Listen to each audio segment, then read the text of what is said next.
শিক্ষার মর্যাদা অর্থের তুলনায় শ্রেষ্ঠ। এত এত পরীক্ষায় উত্তীর্ণ হয়ে চাকরি করে কত টাকা বেতন পাও? সিঙারা বিক্রি করে মাসে তোমার চেয়ে বেশি আয়। সিএনজি চালকরাও প্রথম শ্রেণীর গেজেটেড কর্মকর্তার প্রাথমিক বেতনের চেয়ে বেশি উপার্জন করে। বিদেশে শ্রম বিক্রি করে কতজনেই তো স্ত্রীকে ভরিতে ভরিতে সোনাদানা দেয়। চাকরি করে জীবনে আর কি করলে? এমন কথায় মনটা বেশি ওঠে। তবে কি পড়াশোনার মূল্য একেবারেই অর্থবিত্তের বাজারে টিকল না? অনেকে আবার চাকরি ছেড়ে কচুর লতি চাষ করে লাখ টাকা আয় করছে, কেউ বা ফুচকা বিক্রি করেই কোটিপতি। এসব মন ভোলানো তুলনায় কান দিলে সর্বনাশ ছাড়া কিছুই নেই। শিক্ষার সাথে টাকা কড়ির সরল তুলনা করা বোকামি ছাড়া আর কিছু নয়। ধরা যাক, প্রথম শ্রেণীর চাকরিজীবীর প্রবেশনকালের বেতন একজন মুচির মাসিক আয়ের সমান কিংবা কম। তা শুনে কি মন খারাপ করা উচিত? কিন্তু যদি মুচিজি তার আয় দ্বিগুণ করতে চান, তবে তাকে কাজের সময় ও পরিশ্রমও দ্বিগুণ করতে হবে। অথচ চাকরিজীবীর আয় দ্বিগুণ কিংবা তিনগুণ করতে একই অনুপাতে পরিশ্রম বা কর্মক্ষেত্রের সময় ব্যয় বাড়ানো লাগে না।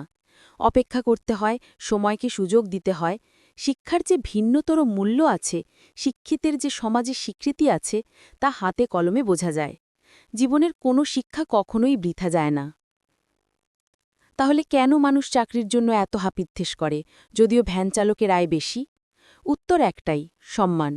আত্মসম্মান না থাকলে যে কাউকে যে কোনো মুহূর্তে আত্মসমর্পণ করতে হয়। কোনো পেশাকেই খাটো করা হচ্ছে না। তবে শিক্ষার আলো যে পথ উন্মোচন করে, তা জীবনের দিশা বদলায়। অশিক্ষিতের হাতে বিপুল অর্থ দুনিয়ার সবচেয়ে বিপজ্জনক সমন্বয়। জ্ঞানের আলোয় আলোকিত মানুষের কাজ ক্ষুদ্র হতে পারে, আয় সীমিত হতে পারে, পরিবেশ প্রতিকূল হতে পারে, কিন্তু সে জীবনের জয়যাত্রার অংশ হয়ে ওঠে।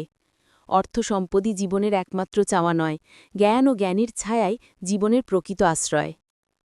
অন্যের আয়ের সাথে তুলনা করে নিজের অবস্থান পরিমাপ করা কখনো বুদ্ধিদীপ্ত নয়।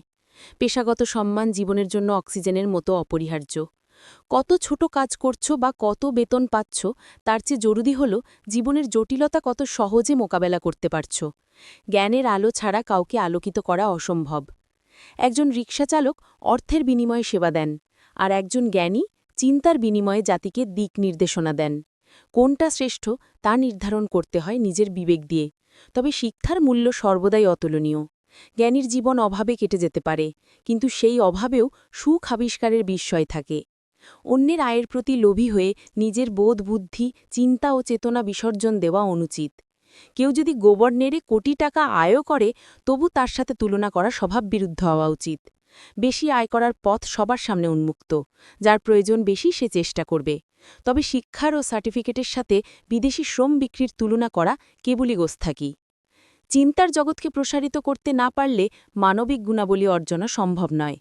সুযোগ থাকা সত্ত্বেও কেউ যদি অর্থ গ্রহণ না করেন, তাহলেই প্রমাণ হয় শিক্ষা আসল সম্পদ, আর সবচেয়ে মূল্যবান সম্পদ। অন্যের সম্পদ দেখে লোভে ভেসে গেলে কিংবা সারাক্ষণ তুলনায় ব্যস্ত থাকলে মন খারাপই দীর্ঘায়িত হবে। বরং ব্যস্ততা বাড়ুক দক্ষতা অর্জনের লক্ষ্যে। জীবনে সম্পদ থাকুক এতটুকুই যা সহজভাবে সময় কাটাতে সাহায্য করে। অবশিষ্ট সময় থাকুক শিক্ষা ও জ্ঞানের আলো অর্জনের প্রস্তুত মন নিয়ে।